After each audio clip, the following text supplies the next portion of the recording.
Өзім қолданатын шахмат тақтасын және сағаттарды көрсетейін деп едім. Шахматтың өзін көрсетпеймін, өйткені Chess Evolution компаниясы мен үшін арнайы әзірлеген еді, оны сіздер таппайсыздар. Сол себепті көрудің де қажет жоқ.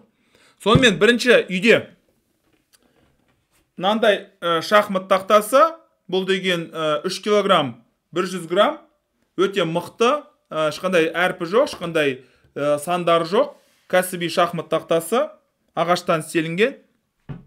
Және мынандай сағат пайдаланам, Chess Evolution компаниясының. Мынандай түймесі бар, ақ түймесі қосасыздар, және түймесімен өлшейсіздер. Бұл жерде мысалы былай көрсеңіздер болады.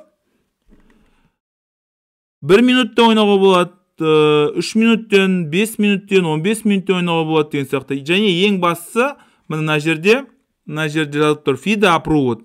Халықаралық шахмат федерациясы бұны мақұлдаған. Егер де далаға шығатын болсам, онда мынандай шахмат тақтасын алам. Ыңғайлы, көтеріп жүрмейсің. Бұның енді әріптері бар. Бір шахмат, бұның бір ерекшелігі мында.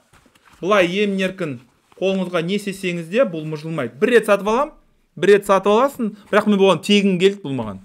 Сол себепті емін-еркін бұл деген қайттан өзінің орнына сынбайды. Ортасы мысалы жыртылмайды деген сияқты.